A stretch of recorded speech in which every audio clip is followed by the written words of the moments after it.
atas berkat rahmat Allah Maha Kuasa. Pohon siddiqiyah tumbuh di Nusantara atas berkat rahmat Allah Maha Kuasa. Pohon siddiqiyah tumbuh di Nusantara. Alhamdulillahi Rabbil Alamin. Hadirin wal hadirat rahimakumullah. Saya akan menyampaikan tentang bimbingan dakwah secara umum.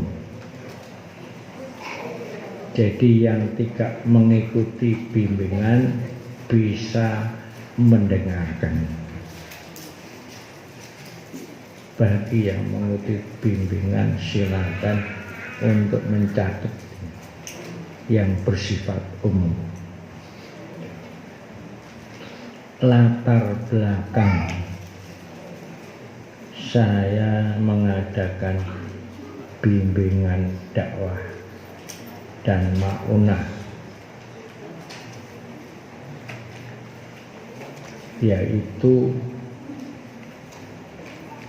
Rakernas YPS yang diadakan baru lalu di Hotel Yusra, di mana saat itu ada pembagian bidang-bidang.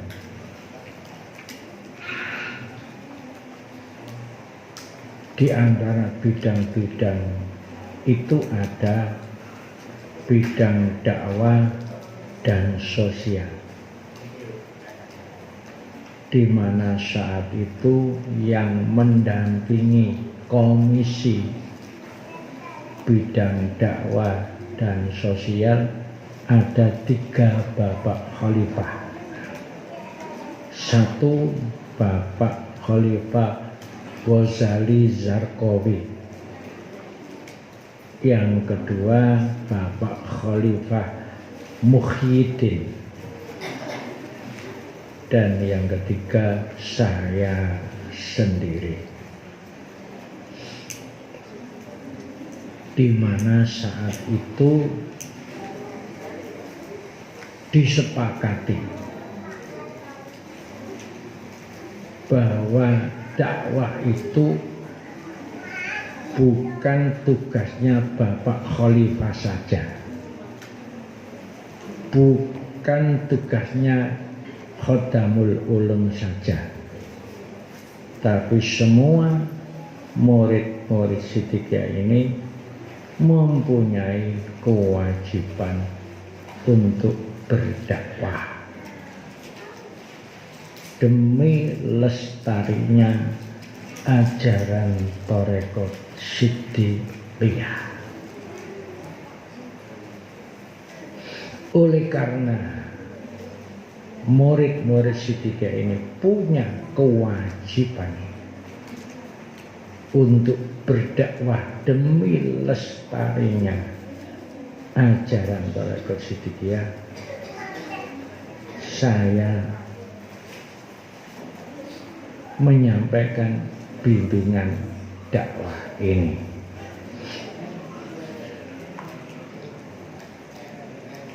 Ada 5 materi yang saya sampaikan. 1. Mengapa kita harus berdakwah?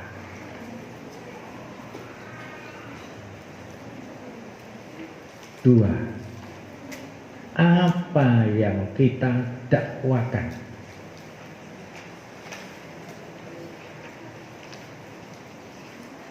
3. Manfaat dakwah.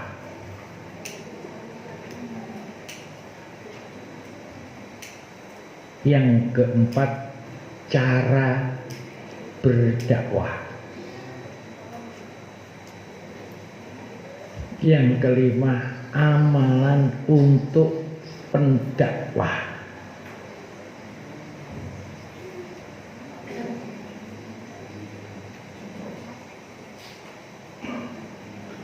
Pertama, mengapa kita berdakwah?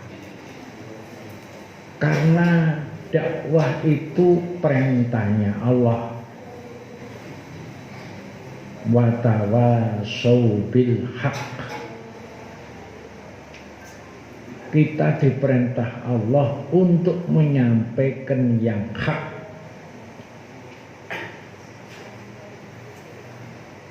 Jadi kita berdakwah itu niatnya melaksanakan perintahnya Allah.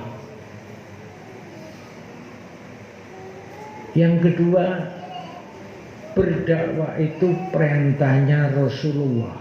Balighu ani walau ayat. Sampaikan dari saya walaupun satu ayat. Yang ketiga, berdakwah itu perintahnya mursyid. Bahwa warga Sidikiyah ini punya kewajiban untuk lestarinya ajaran Thariqat Sidikiyah. Jadi perlu kita sadari dan kita insyabi sedalam-dalamnya bahwa kita berdakwah itu adalah melaksanakan perintahnya Allah, melaksanakan perintahnya Rasulullah, dan melaksanakan perintah dari Mursyid Syekh Mukhtarullah Al-Mujtabah.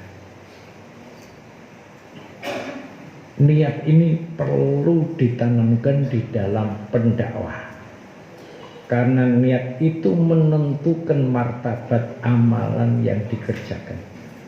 Innamal a'malu binniyati. Sesungguhnya amal itu tergantung daripada niatnya.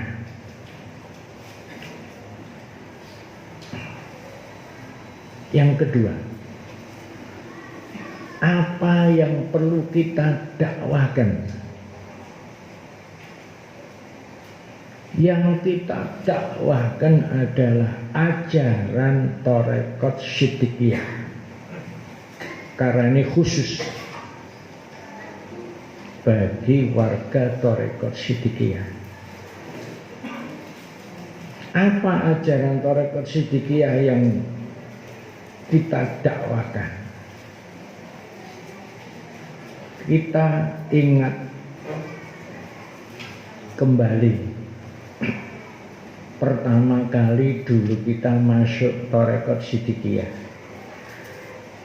Yang diajarkan pertama kali adalah zikir Nabi isbat, zikir kalimat la ilaha illallah. Yang perlu kita sadari bahwa ajaran yang pertama kali kita terima dari beliau mursyid melalui bapak-bapak Khalifatus Sidikiyah, kita diajarkan untuk mengamalkan zikir la ilaha illallah. Di mana zikir la ilaha illallah ini merupakan berlian rohaninya seluruh nabi. Mboten sembarangan ini. Yang diajarkan kepada kita berlian rohaninya seluruh nabi, yaitu la ilaha illallah. Qala Rasulullah sallallahu alaihi wasallam, afdaltu ma qultu ana wa nabiyyuna min qabli la ilaha illallah. Rasulullah telah bersabda, paling utama yang aku ucapkan dan yang diucapkan seluruh nabi sebelum aku adalah la ilaha illallah. Jadi la ilaha illallah itu merupakan berlian rohaninya seluruh nabi. Seluruh nabi itu jumlahnya 124.000 nabi. Semuanya jiwanya berisi berlian la ilaha illallah. Rasulullah Shallallahu Alaihi Wasallam mengajarkan kepada kita apabila ada orang yang akan meninggal dunia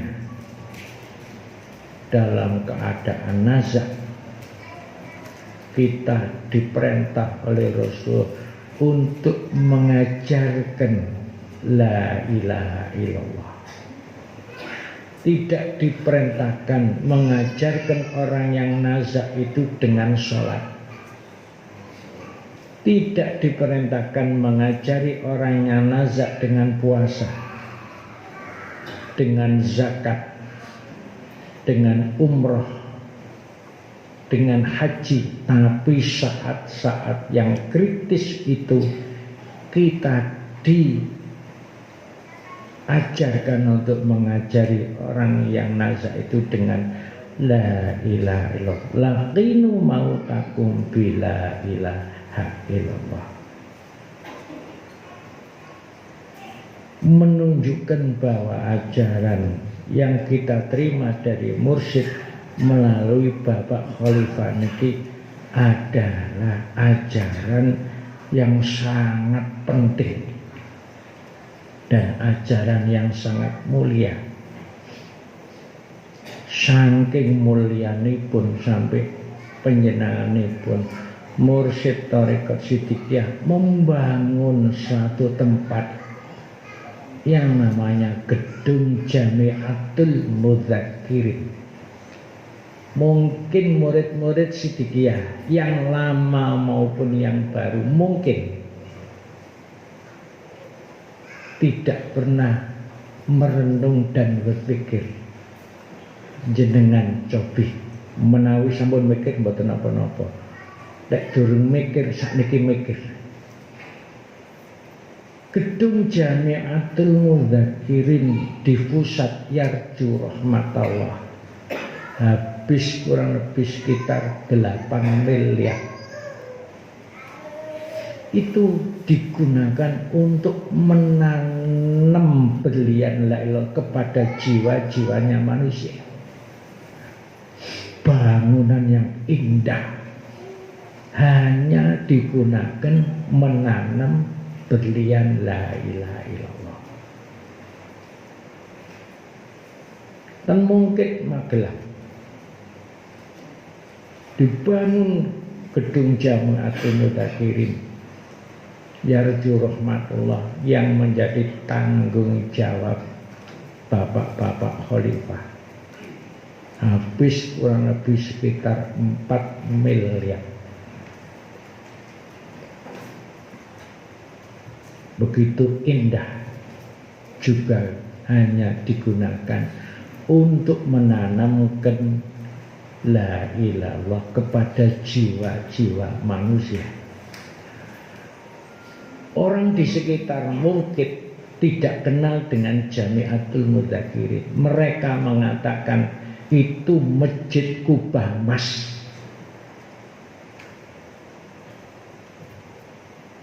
Sampai ten Google, YouTube dulure Yunah. YouTube lah dulure Yunah. Kalau kita ngetik Jamiatul Mudzakirin mungkin tidak keluar, Pak. Tapi lek diketik Masjid Kubah Mas keluar, Pak. Petanya itu keluar dari Jogja sudah keluar. Masyarakat umum di sana mengatakan itu Masjid Kubah Mas. Angkutan kota, kalau naik angkutan kota turun mana Pak? Jamiatul Mudzakirin mboten Semerat, tapi lek turun Masjid Kubah Mas Semerat.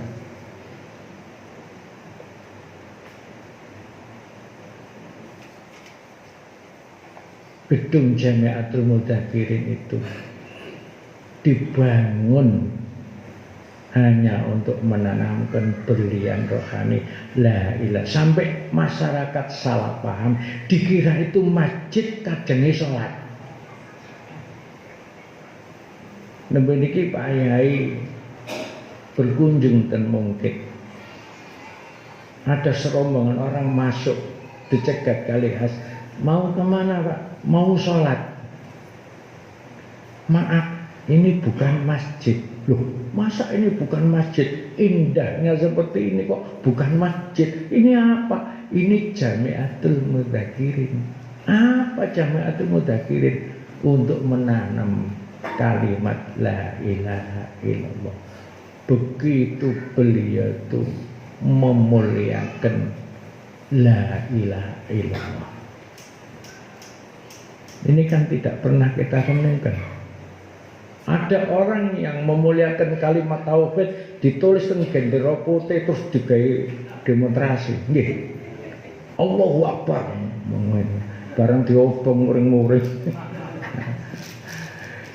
Ini beliau menempatkan berlian rohani la ilallah demikian mulianya sampai membangun gedung Jamiatul Mudzakirin, rencananya 2000 seluruh Indonesia.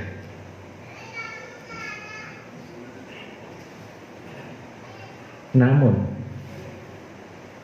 walaupun itu berlian rohaninya Nabi, tapi kalau tidak diamalkan tidak ada manfaatnya.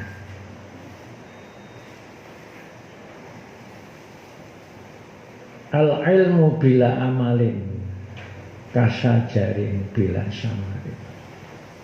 Ilmu itu kalau tidak diamalkan ibaratnya pohon tapi tidak ada buahnya. Panjenengan kalau menanam pohon, apa yang diinginkan?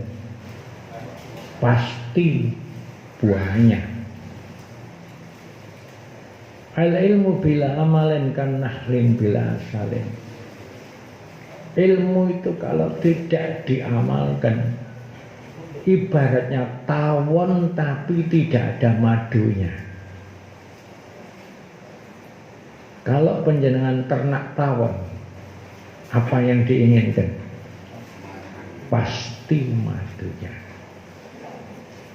Jadi kalau kalimat la ilaha illallah itu istiqomah kita lakukan, betul-betul kita amalkan, pasti akan ada buahnya. Pasti akan ada madunya.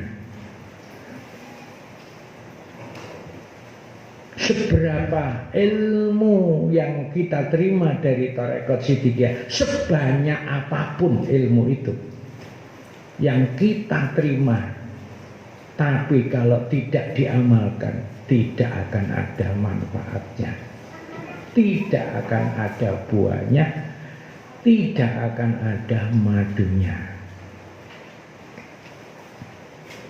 Apa buahnya dan apa madunya? Buahnya yang pertama, ala dzikrillah tatmainnul qulub. Ingatlah, zikir kepada Allah membuat hati kita menjadi tenang. Itu buahnya.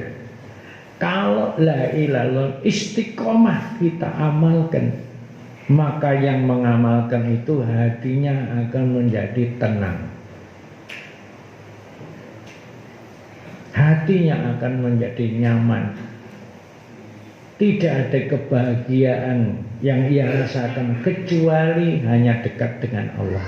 Dimanapun, dalam keadaan apapun, ia hanya mesra, merasa tentram dan damai apabila dekat dengan Allah Ta'ala. Itu buahnya orang berzikir kepada Allah. Orang yang tenang hatinya itu disebut mutmainnah. Dan orang yang hatinya mutmainnah itu mudah mendengarkan panggilannya Allah. Orang yang hatinya mutmainnah ridho melaksanakan perintah Allah. Ya ayat Tuhan nafsul mutmainnah irji'i ila rabbiki radiyatan. Wahai nafsu yang tenang, kembalilah kepada aku dengan ridho. Jadi kalau orang hatinya sudah tenang, itu ridho memenuhi panggilan Allah, mudah memenuhi seruan Allah. Diperintah amar ma'ruf berangkat, diperintah meninggalkan yang tidak bermanfaat ditinggalkan, diperintah amal soleh dikerjakan, diperintahkan meninggalkan maksiat ditinggalkan. Ridho.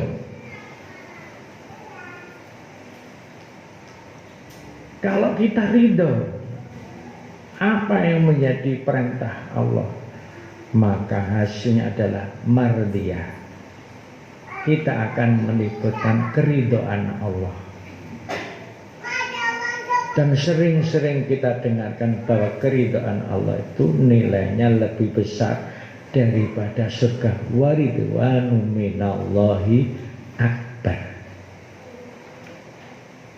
Kalau hati kita sudah tenang, kemudian kita itu mudah mendengarkan panggilan Allah, seruan Allah, akhirnya kita mendapat ridhonya Allah. Baru kita dinyatakan oleh Allah, fadkhuli fi ibadi, maka masuklah kamu kepada golongan orang-orang yang ahli ibadah. Enggak mudah orang itu bisa masuk ke ahli ibadah, enggak mudah. Siapakah orang yang ahli ibadah itu? Para nabi, para rasul, para syuhada, para siddiqin, para sholihin. Tidak bisa masuk ke golongan itu kalau tidak mendapat keridhaan Allah. Lah keridhaan Allah tidak akan bisa tercapai kalau kita tidak ridho dengan perintahnya. Dan orang yang ridho dengan perintah Allah itu hanya timbul kesadaran pada hati orang yang mutmainnah. Dan orang hatinya mutmainnah kalau istiqomah zikir kepada Allah.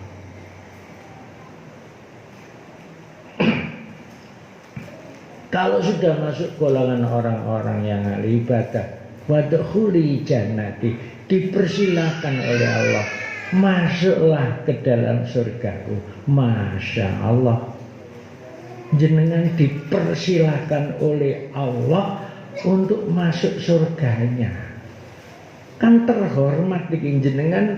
Ayo diangan-angan terhormat mana? Jenengan kepingin mlebu swarga mbek dipersilakan Allah masuk surga. Pilih pundi? Nah, dipersilakan nggih. Jadi ini buahnya orang zikir kepada Allah memiliki ketenangan batin. Buah yang kedua, zikrullah syifaul qulub. Zikir kepada Allah itu obatnya hati. Obat itu ada dua macam. Ada obat fungsi sebagai vitamin. Ada obat fungsinya sebagai dosis untuk penyakit tertentu. Kalau zikrullah disebut vitamin, berarti orang yang berzikir kepada Allah istiqomah dzikir la ilallah, maka dia akan memperoleh rohaninya, memperoleh vitamin. Rohaninya akan fit, rohaninya punya kekebalan, rohaninya punya daya tahan. Akhirnya dia lahir menjadi insan yang istiqomah.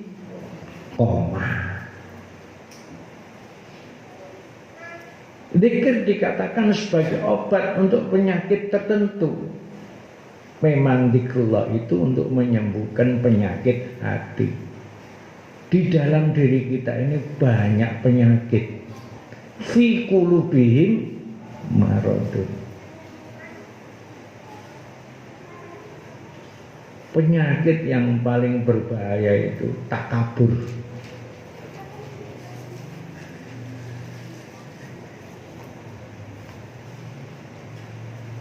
Syaitan laknatullah itu dulunya makhluk yang dimuliakan oleh Allah. Menghuni surga ada wakilah 80.000 tahun, ada wakilah 500 tahun. Wonten kitab Hidayatul Adzkiyah itu disebut oleh Allah Al-Abidin, orang yang ahli ibadah, Al-Arifin, orang yang makrifat. 7 sebutan sampai Al-Muttaqin, mendapat titel orang yang bertakwa. Tapi semua kemuliaan yang diberikan kepada setan awalnya itu dilepas semua oleh Allah. Sandangannya Al-Abidin diambil, Al-Arifin diambil, Al-Muttaqin dilepas, kemudian dilaknat oleh Allah. Mengapa? Karena di dalam hatinya itu ada sifat kibrun, sombong, merasa lebih baik daripada Nabi Adam. Ini sangat berbahaya. Orang tasawuf harus menjauh sifat seperti itu. Ketika diperintah oleh Allah untuk hormat sujud kematian, tidak mau. Ana khairum minhum khalaqtani min nar wa khalaqtahu min tin. Kula mboten purun hormat dhateng Nabi Adam sebab kula langkung sae tinimbang Nabi Adam. Jenengan dadosaken kula saking geni, panjenengan dadosaken Adam saking tanah. Saya ini lebih baik. Murid-murid sedaya kata sing nek penyakit niku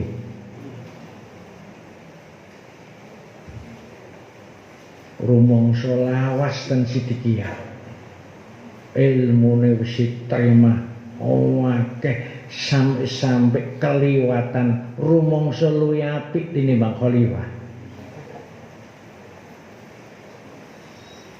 Enten niku.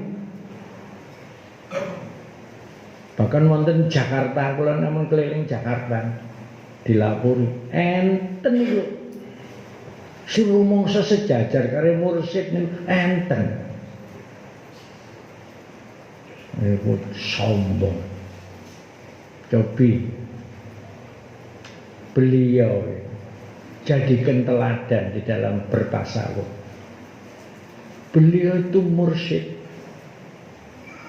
sudah al-mujtabah, tapi beliau berdoa kepada Allah, inni abdukal fakir wa antallahu wa ni'mal hamid. Jenengan ya dijak ndonga sih. Ya Allah, hamba ini orang fakir. Jadi ilmu bagaimanapun yang kita terima dari tasawuf ini tetap rendah diri. Ojo rumangsa ilmune akeh. Sampeyan tingali pantun, padi itu kalau berisi menunduk atau ndangan? Menunduk. Orang yang banyak berilmu itu menunduk, tawadhu. Merasa bodoh, merasa gak duwe apa-apa. Walaupun di mata Allah orang itu adalah orang yang berilmu, tapi diri kita tidak boleh menonjol-nonjolkan. Sampai zaman menonjol-nonjolkan, hati-hati itu. Itu sifat hati yang harus kita hindari. Nek niku rajin zikir nang ngasane Allah, timbul berlian sing jenenge tawadhu niku wae. Rendah diri, andap asor. Sebab napa wong lek pun kena penyakit kibrun, kena penyakit sombong, niku akhirnya timbul rumangsa apik tinimbang wong liya. Betul. Dan yang berbahaya akhirnya dia meremehkan orang lain. Ini berbahaya. Harus dihindari kalau kita memang menjadi orang-orang yang bertasawuf.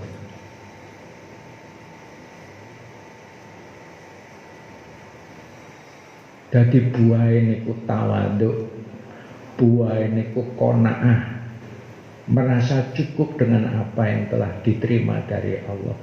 Mboten nongso-nongso, mboten berangasen. Dia lahir menjadi orang yang sabar. Dia lahir menjadi orang yang syukur. Dia lahir menjadi orang yang ikhlas. Dia lahir orang yang memiliki budi pekerti yang luhur, akhlakul karimah. Kanjeng Nabi Muhammad sallallahu alaihi wasallam diturunkan Allah ke dunia ini, dibekali dengan Al-Quran 114 surat.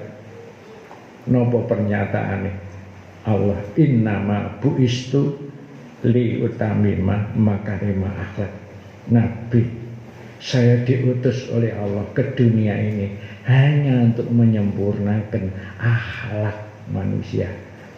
Ilmu tarekat sidikiyah itu yang kita terima kalau bermanfaat untuk kita, apabila ilmu yang kita terima itu menjadikan diri kita menjadi orang yang berbudi luhur, berakhlakul karimah. Jadi tolak ukur ini ku akhlakul karimah.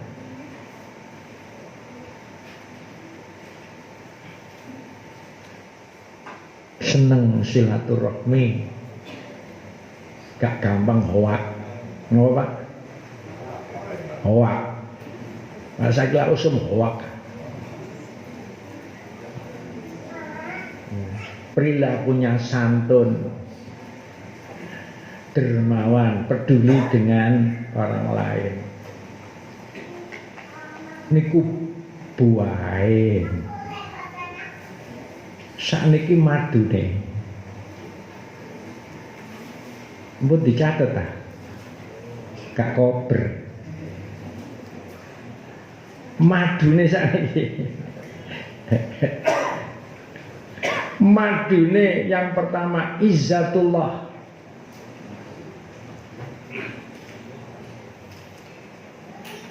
Kemenangan, kemuliaan dari Allah. Mangkana yuridul izzah falillah izzatul jami'ah ilahi yas'adul kalimut thayyib. Semua manusia menginginkan kemuliaan di sisi Allah. Tidak ada satupun manusia yang menginginkan hidupnya hina. Jenengan kepengin mulia apa hina? Pasti. Tapi sadar dan Islam bahwa kemuliaan itu hanya milik Allah, bukan yang lain.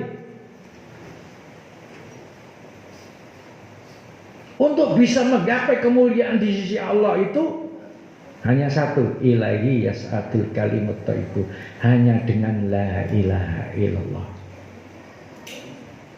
Dadi lek jenengan niku istiqomah zikrullah la ilaha illallah, dijadikan jiwanya jiwa, dijadikan rohnya roh, nyawane nyawa. Jadi tidak sekedar diucapkan, tapi menjadi jiwanya jiwa, rohnya roh, nyawane nyawa.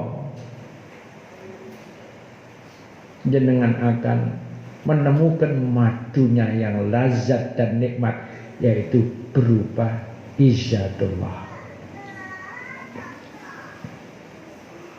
Madu yang kedua hisnullah. Qala Rasulullah sallallahu alaihi wasallam, qala Allah ta'ala, la ilaha illallah kalami, wa man qala hada qala hisni, wa man taqala hisni amina min iqabih. Rasulullah telah bersabda, Allah Ta'ala itu wis dawuh, la ilaha illallah ku kalam ingsun.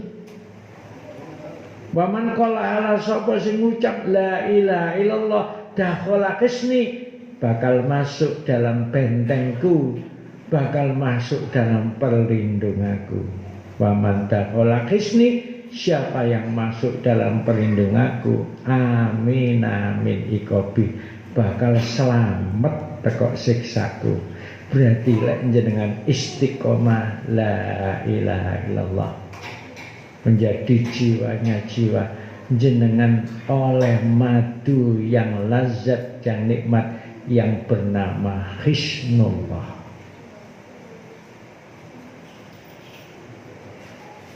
Maya ini ku ngedalaken kain kafan untuk murid-murid Siddiqiyah sebagai bentuk cinta kasih sayang beliau kepada mursyid. Boten tanggung jawab tentunya ke ilmu datang panjenengan, tapi sampai masuk ke alam akhirat niku dikawal kali wayahe. Disediakno kafan al-kamilah, di kafan al-kamilah itu ada Hisnullah. Dulu ditulis di tembaga, dibungkus kain hijau, tapi itu dihilangkan dikarenakan ada kejadian beberapa di daerah wong umum buka niku salah paham, syirik, musyrik. Saiki niku dicali, tapi tetap enten Hisnullah dirahasiakan oleh beliau.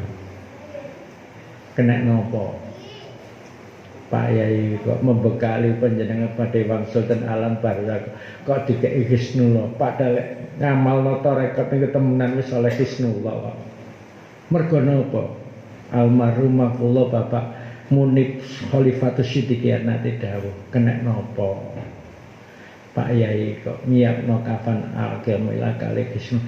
Mergo Pak Yai semerap akeh murid-murid Siddiqiyah mari dibeati lho gak dilakoni. Nggih ta. Nduk Mojokerto niku kathah, Mojokerto.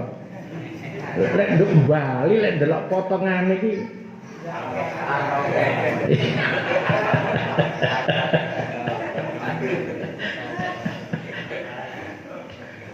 Ngene lek kok dadi wong tasawuf sing temenan iki ya apa. Ini bentuk kasih sayang beliau gitu. Ngene kadang-kadang nuwun saya ono sing salah paham murid-murid Siddiqiyah niku. Ono sing enggak ada pendapat ngalup durung mati kok nyimpen kain kafan. Saya mengerti ngalup, Pak. Iya wis iku mang. Nah, lek kula Mojokerto ngarani ngalup durung mati kok nyimpen kain kafan. Iku murid-murid sing gak ngerti niku. Kula niku nyimpen al-kamilah. Sing gak nyimpen 5 lho ndisi terus. Dadi kula sing nyimpen iku awet niku dawa umur, sing gak nyimpen niku berangkat dhisik. Wong bali karo sing gak nyimpen.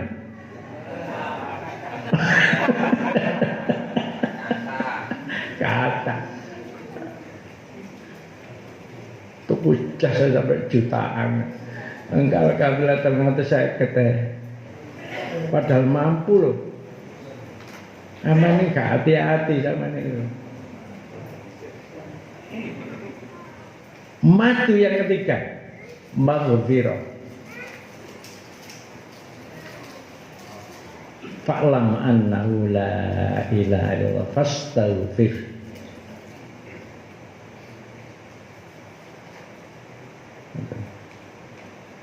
Ketahuilah tiada Tuhan lainnya Allah. Kalau itu istiqomah kita ucapkan fastaghfir bidzanbika, maka Allah akan mengampuni dosa-dosa kita. Kanjeng Nabi dawuh, man qala la ilaha illallah fi kulli yaumin mi'atan maratin ghufira lahu wa in kanat misla zabatil bahr. Rasulullah telah bersabda, Barang siapa yang berzikir la ilaha illallah satu hari tidak kurang dari 100 kali. Berarti sedikit pinten sedina? Minimal 600. Setiap sholat 5 waktu 120. Sedina 600. 100 mawon niku istiqomah. Dosa kita akan diampuni Allah.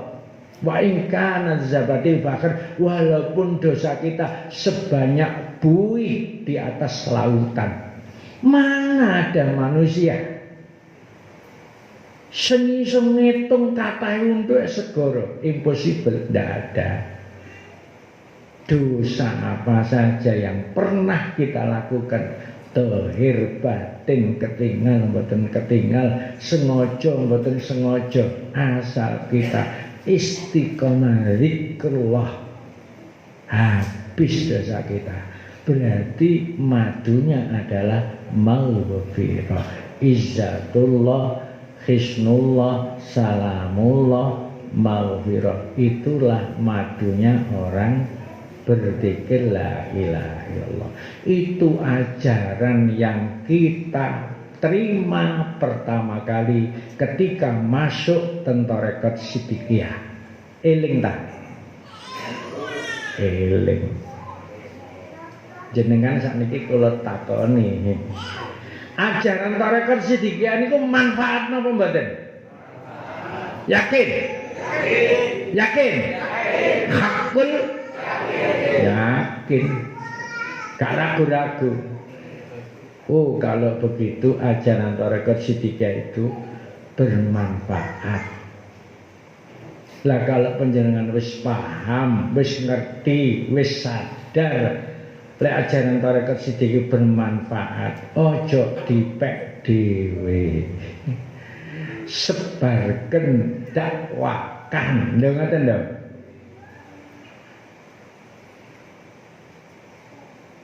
Disebarkan kepada siapa? Ya minimal keluarga kita, istri kita, anak kita, teman kita, saudara kita, masyarakat,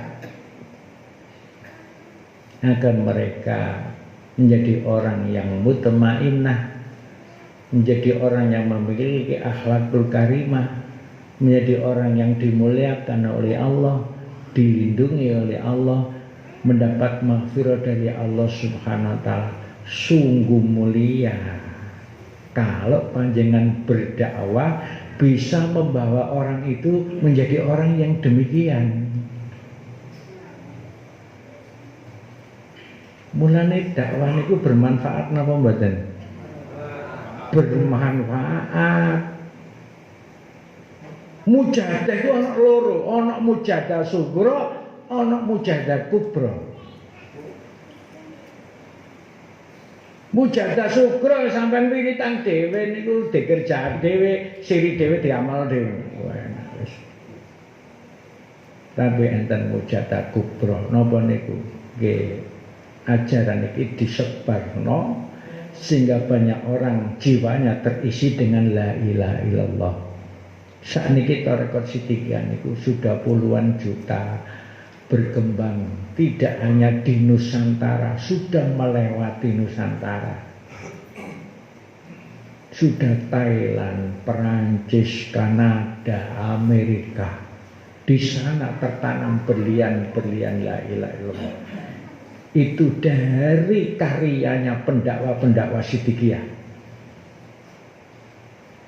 Niku termasuk mujahadah kubra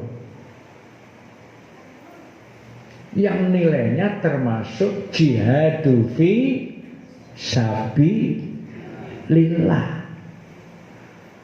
Jenengan menyebarkan pohon thayyibah, menyebarkan la ilaha illallah kemana-mana, itu adalah jihad. Jangan dikonotasikan jihad itu ngebom. Wong gak salah dibom. Teng Bali niku ya. Enggak salah dibom, akibatnya kanca-kanca sing usahane Wis tak dicerita, hancur lho, hancur hatiku. Yes.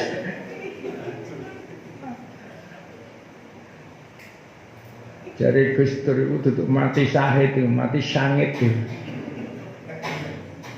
Membunuh satu orang tidak bersalah sama dengan membunuh Nabi.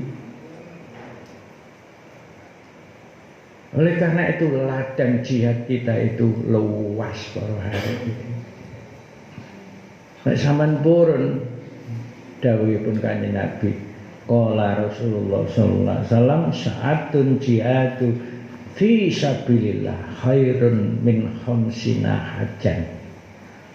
1 jam jihad di jalan Allah menyebarkan kalimat la ilaha illallah itu lebih baik daripada 50 haji ke Baitullah. Kita kan semua mengabdi dan organisasi, ono sing nang orsid, ono nang gone YPS, ono nang gone JKPHS, ono nang Dibra Opsid. Kadang-kadang rapat sampai jam-jaman nggih. Iku termasuk mujadah kubro niku. Iku nilainya itu lebih baik daripada 50 haji ke Baitullah. Sakniki lunga haji pinten? Nun? 35. Tasakurane pinten? Oleh-oleh piro? Sampeyan lunga kaji mulai nggo oleh-oleh tak gak? Lek gak oleh-oleh dirasani tangga napa? Napa? Haji medhit. Waduh haji mukidin. Haji medhit. 35 juta durung syukurane, durung oleh wis 50 juta. 1 jam dia di jalan Allah. Kan melok mengabdi ten organisasi nyebarno la ilaha illallah. Iku padha luwih apik timbang haji ke Baitullah. Enten malih keterangan Kanjeng Nabi 1 jam dia di jalan Allah sama seperti puasa pada siang harinya, malamnya mujadah gak leren. Illallah. Sampeyan tahu bengi mujadah gak tahu leren. Sampeyan bengi kata sing tangi ta mriki. Lan apa? Iya wis bener wis. Tangi bengi ngoyo Pak Mois nggih padha mek sing ngomong lah. Lho, 1 jam dia di jalan Allah. Mengabdi ke organisasi, sing organisasi hanya tujuannya menyebarkan pohon thayyibah. Itu sama seperti dzikir semalam suntuk. Siangnya berpuasa. Tapi jangan salah paham lho. Demi ane ngurusi organisasi, aku ke ketua DPW. Termasuk mujadah kubro. Wiritane ditinggal pelanggaran HAM ini. Ya tetap mujadah itu untuk membersihkan hati kok. Ini lah motivasi mawon jenengan teng organisasi lho aku supurane gak sempat aku ini tanu ndok omah. Lah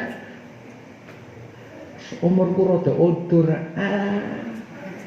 Tuwek endi mbek Pak Yai? Pak Yai lho 92. Amen ten Medan niku nggih. Melok nggih. Melok nggih sebagian nggih. Sampeyan ten Medan mantuk napa mboten? Mantuk, kula nggih mantuk kok. Pak Yai ten pundi? Keliling Medan Sumatera 23 hari nitip bis. Bayangno semangat perjuangannya beliau silaturahmi kepada murid-murid sidikiyah. Masya Allah 92 para hadirin. Wong sampean cek 35 dari rumah satu tuwek iku lho. Ana wong Bali kaya ngono iku. Lho kok kata terus ya. Lek ngeten iki. Hakikate ngurus organisasi ku dzikir para hadirin. Termasuk mujadah kubra. Ayo sampeyan angen-angen dawuhe Pak Yai. Orang itu dikatakan hidup kalau bergerak. Bergerak itu ada manfaatnya kalau berjuang. Berjuang akan bernilai kalau melahirkan sesuatu yang bermanfaat. Bermanfaat jauh lebih berarti kalau untuk orang banyak, bukan untuk dirinya sendiri. Manfaat orang-orang banyak jauh lebih bernilai kalau untuk bangsa dan negara. Bangsa dan negara akan jauh bernilai kalau baldatun thayyibatun warabun ghafur. Baldatun thayyibun warabun ghafur akan jauh bernilai apabila untuk la ilaha illallah. Ma indakum yanfadu wa ma indallah. Segala sesuatu lainnya Allah hancur kecuali la ilallah. Dadi jenengan niku meloten organisasi ngoten ya jane posisi ini niku hanya untuk la ilaha illallah.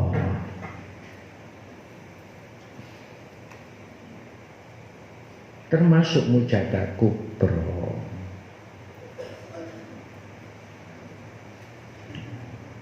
Paham Mas yang kula sampaikan iki. Sampai mantun dakwah. Lu kok dereng ya? Sanggup dakwah napa mboten? Lho lak ngono sih. Kenapa kita kok ragu-ragu yang kita dakwakan yang bermanfaat? Sama tinggal di teroris niku. Apa yang dilakukan itu salah, zalim. Tapi mereka kok melakukan? Sampai mengeluarkan biaya, biayanya ditokno omahe didol. Genget bom. Salah tapi wani. Lho pada zaman ini gak salah. Yang kita ajarkan ini bermanfaat. Lapo kok gak wani ini lho. Kena nopo?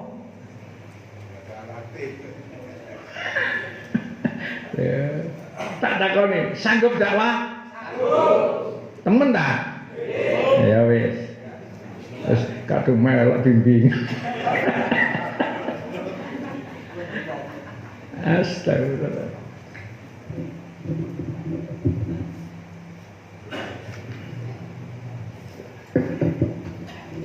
Empat, cara berdakwah.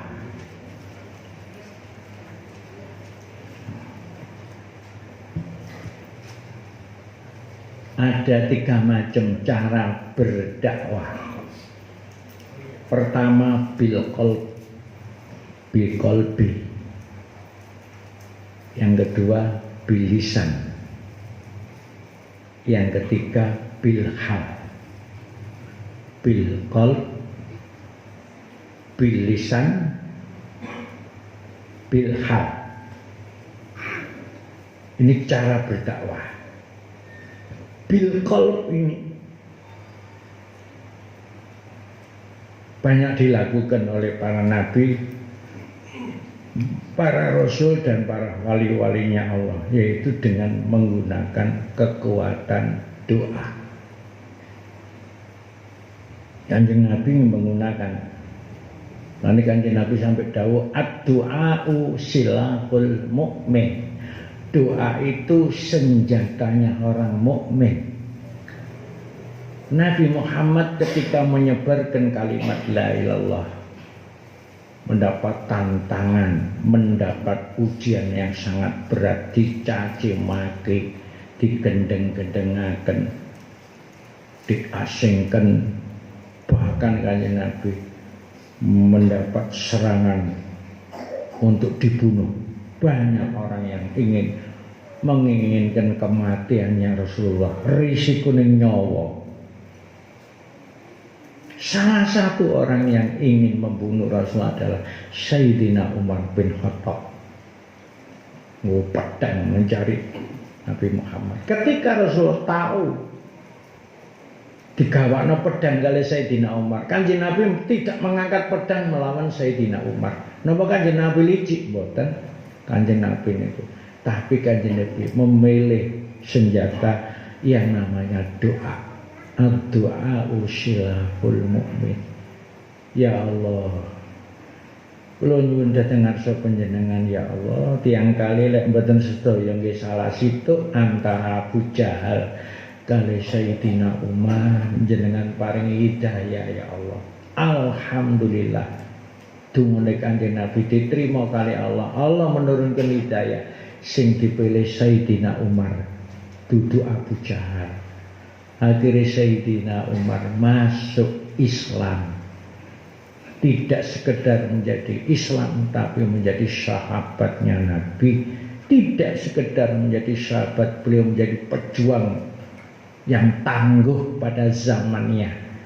Pada kekhalifahan Umar bin Khattab, Islam berkembang ten Eropa, ten Persia, sampai ten negara Cina. Di zamanipun Sayyidina Umar bin Khattab radhiyallahu anhu. Ketika beliau meninggal dunia, jasate dimulyakno kali Allah, dijejerno kali Kanjeng Nabi ten kene Madinah. Ketika tahun 1998, tas berkat rahmat Allah kula saged nglampahi ibadah haji.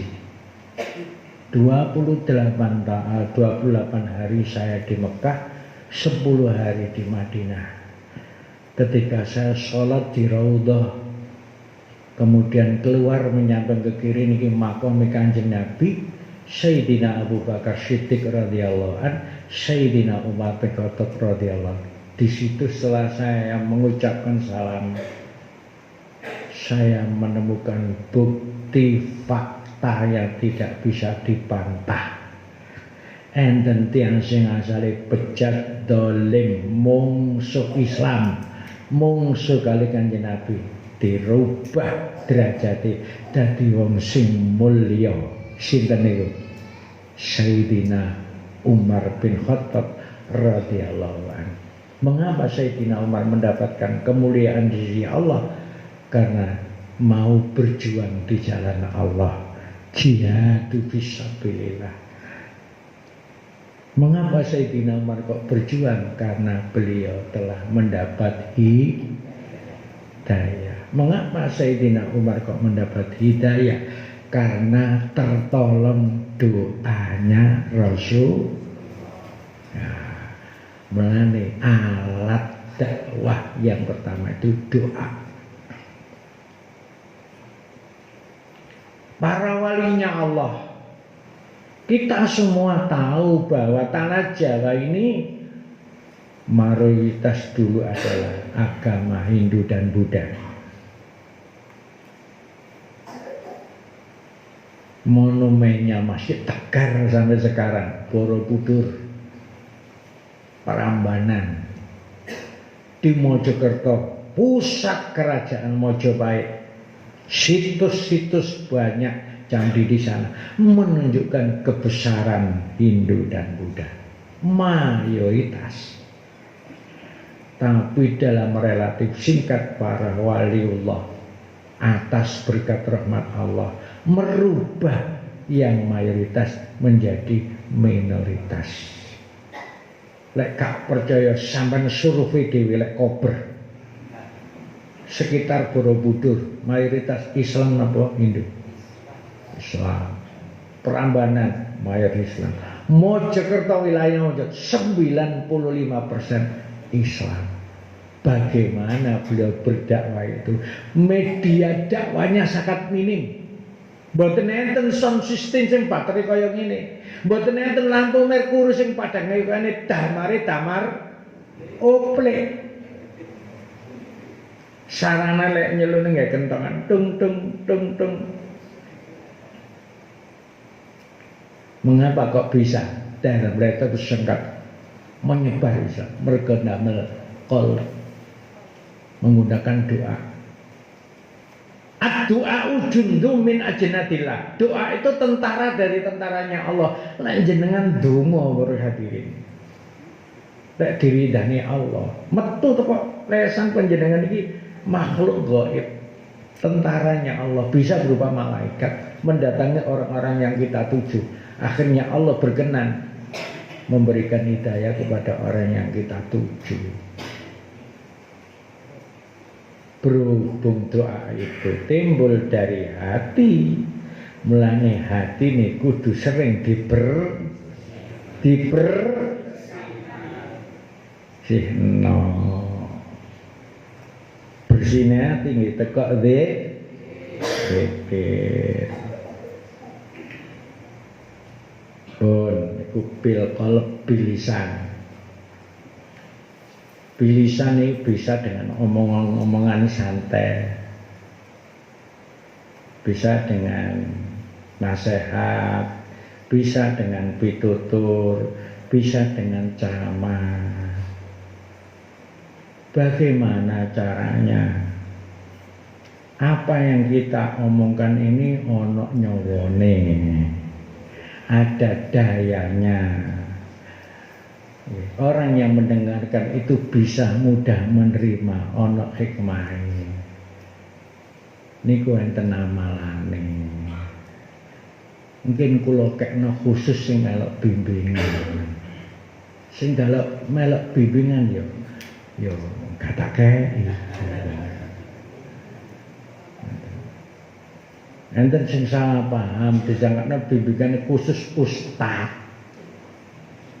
Khusus dai. Lah wong sidikian iki sing mlebu sidike akeh sing abangane. Wis gak tau mampu pondok pesantren. Niku sing malah bimbingan ustaz dai.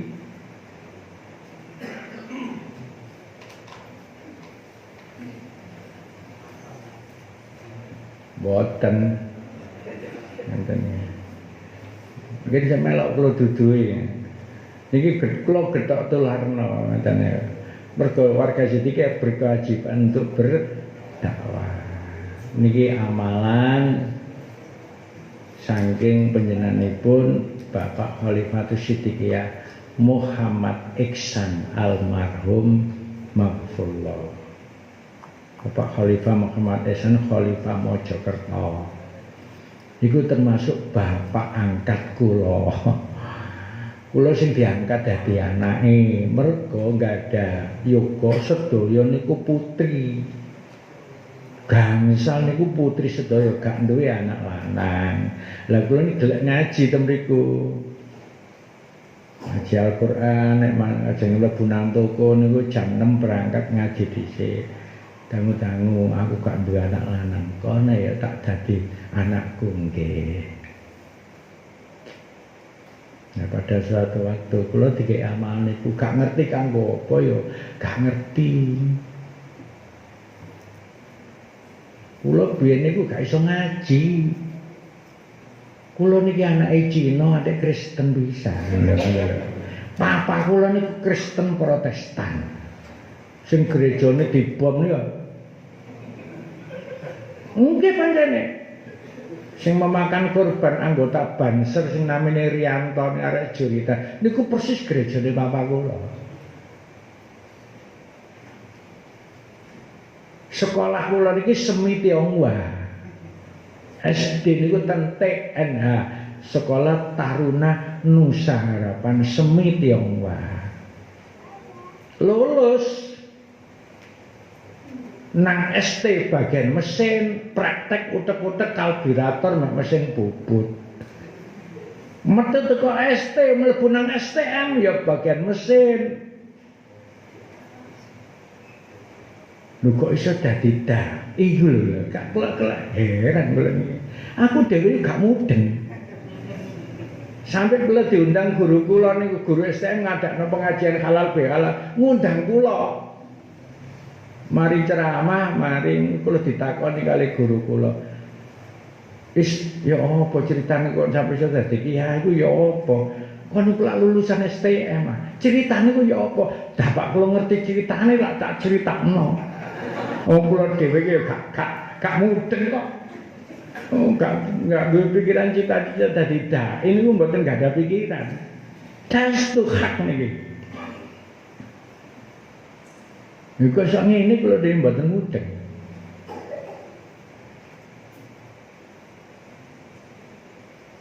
Suwamping saking larise biyen niku. Biyen. Saulan niki lho ngaji ping 80. Lho saestu niki Nggih. Dah isi diki sing diundang ten umum mak wong loro. Umum lah kesempatan saya. Siji Abah Munir oleh Semalam. Nggih. Enten sing semrat. Nah. Nomor loro kula. Cuma kula niki terkenal Yai Cina. Tapi saya wis gak nyinani. Saulan wis sampai ping 80 para hadirin. Sampai kula nate ceramah teng ngajeng Pak Yai niku nate. Lha ten ngajeng Bapak Khalifah niku sering Pak Jazuli, Pak Adib niku sering kula biyen ngaji sareng Pak Adib ten umum. Barang ngaji teng ngajeng Pak Yai pisan tok. Ceritane ke Pak Munaji, masipun Pak Yai Manji. Niku silaturahmi teng nggen kula. Assalamualaikum, waalaikumsalam Manji, monggo kelatur pinanak. Nggih, Dek wis kula niki silaturahmi. Nomor kali kula badhe mantu. Nyuwun sampean sing ceramah, ngoten. Kula jawab ngapunten Manji, ngapunten Pak Yai mawon. Boten kula pun matur ten beliau. Lek kula ngundang sampean terus Pak Yai yo gak apa-apa mu isae ngoten. Lah kula pikir Pak Yai mboten dugi. Pubuaran kula pas lungguh Pak Yai dakno tak kok. Astagfirullah. Saiki Pak ndromos sak kowe. Kan nyebut asmane Pak Yai lume kliru kula iki. Nggih, lek ngajeng Khalifah biasa, ngajeng Pak Yai masalah rempet kula niki. Nate.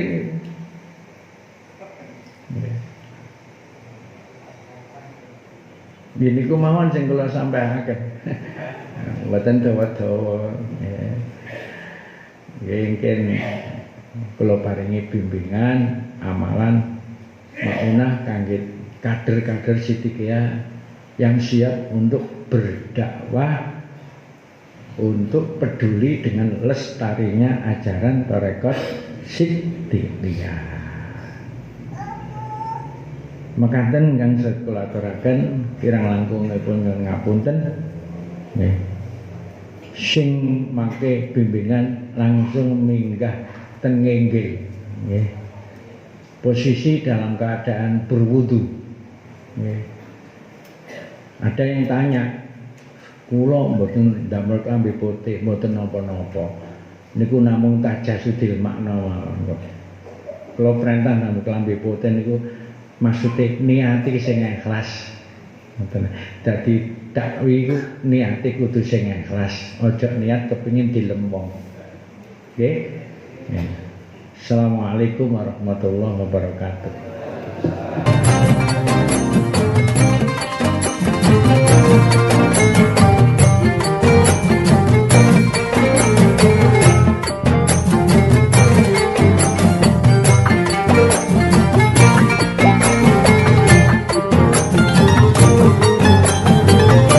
Ya Hayyu Ya Qayyum, mohon perlindungan dari hawa nafsu banyak tipuan. Ya Hayyu Ya Qayyum, mohon perlindungan dari hawa nafsu banyak tipuan. Banyaklah tertipu pemandangan air, banyaklah tertipu pemandangan air, kilau ke kilau tanpa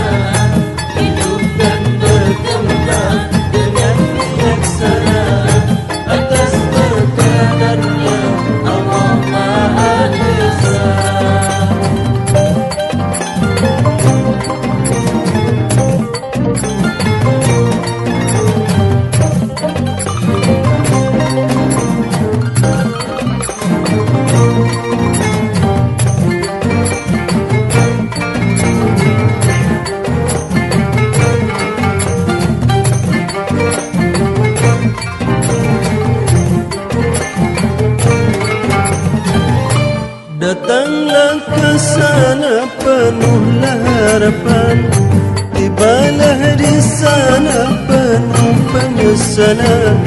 Datanglah ke sana penuhlah harapan, tibalah di sana penuh penyesalan. Air tak bertemu walaupun setetes, air tak bertemu walaupun setetes, akanlah kembali tenaganya habis.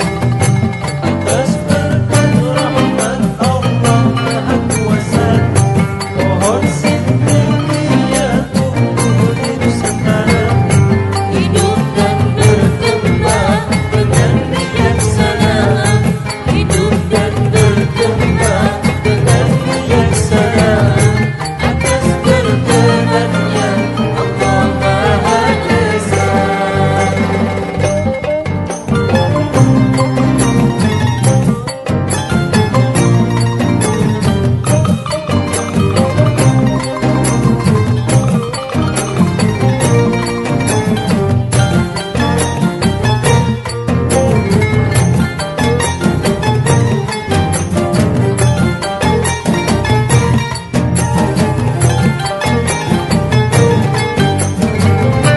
Kulitlah terbakar sinar matahari, keringat bercucuk tiadalah henti. Kulitlah terbakar sinar matahari, keringat bercucuk tiadalah henti. Kakilah terbakar panas padang pasir, kakilah terbakar panas padang pasir. Guling dan berguling matilah si